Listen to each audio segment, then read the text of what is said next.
주간 지역에서 가장 주목받은 뉴스와 여론을 소개해드리는 이슈 브리핑 시간입니다. 지난주 대구시의회 임시회에 시민들의 관심이 쏠렸습니다. 대구시가 신청사 건립 비용 마련을 위해 성서와 7곡 행정타운 매각 동의안을 제출했기 때문인데요. 시는 임시로 활용 중인 산격청사를 빠른 시일 안에 비워줘야 한다며 공유재산 매각의 시급성을 강조했습니다. 대구시의 이런 움직임에 지역민들은 어떤 반응을 보였을까요? 영남일보는 가장 크게 반발한 북구 지역의 여론을 전했습니다. 2년 전에도 대구시가 7곡 행정타운 매각을 추진했지만 주민 반발로 보류됐었죠. 지역구 국민의힘 김승수 의원은 강북의 최고 유충지인 7곡 행정타운터를 팔면 2번 다시 매입이 불가능한 데다 매각 비용이 다른 지역 신청사 건립에 쓰이는 건 북구 주민을 무시하는 거라며 반대 입장을 밝혔습니다. 또 2019년 신청사 유치 실패, 또 농수산물 도매시장 이전 논란 등으로 시 행정의 불신이 큰 북구 주민들의 분위기도 함께 전했습니다. 대구일보는 성서 행정타운 매각에 조건부 찬성 입장을 단 달서구의 입장을 소개했습니다. 달서구 시의원들이 성서터를 팔면 대구시가 다음 시의회 회기에 신청사 설계비 예산안을 반드시 올려야 한다는 조건을 달았다는 겁니다. 이렇게 해서라도 신청사 건립 사업을 빨리 시작해달라는 건데요. 결국 지난 26일 공유재산 매각 대상에 반발이 큰 7곡 행정타운을 제외하고 성서 행정타운만 포함하는 수정안이 시의회 상임위를 통과했습니다. 시의회는 다음 달 2일 본회의에서 수정안을 처리할 예정입니다.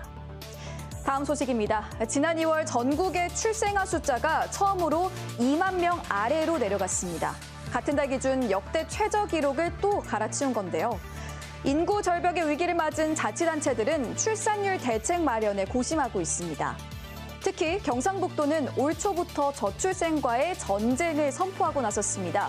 지난주엔 애를 낳으면 아파트를 지원하자는 얘기까지 나왔습니다.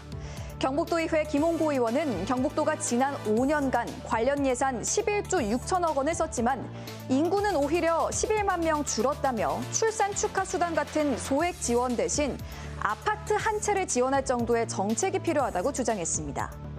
이런 가운데 대구시가 내놓은 다자녀 가구의 정년 연장안도 큰 화제를 모았습니다.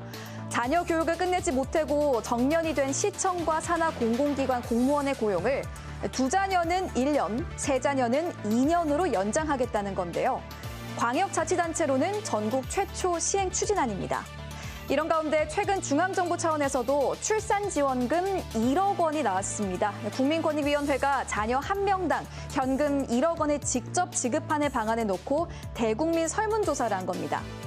매일신문은 신중한 입장을 보였습니다. 파격적인 발상이긴 하지만 기존 정책에 효력이 없었는데 해마다 20조 원 이상을 추가적으로 투입하는 건 국가 재정에 부담이 될 수 있다는 겁니다. 게다가 저출산은 노동시장 불안정과 고물가, 비싼 집값 등의 총체적 결과라며 현금 지급 효과에 대해서도 의문을 나타냈습니다. 동아일보는 기획기사를 통해서 더 현실적인 대안을 고민했는데요.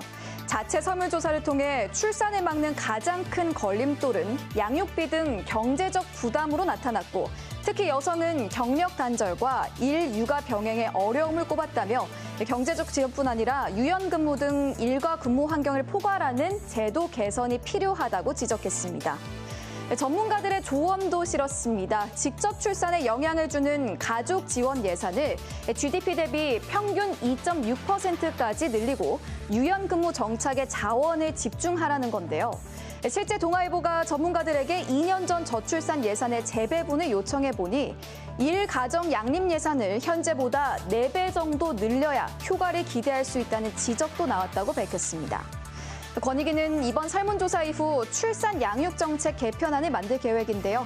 어떤 정책이 나올지 지켜봐야겠습니다. 지금까지 이슈 브리핑이었습니다.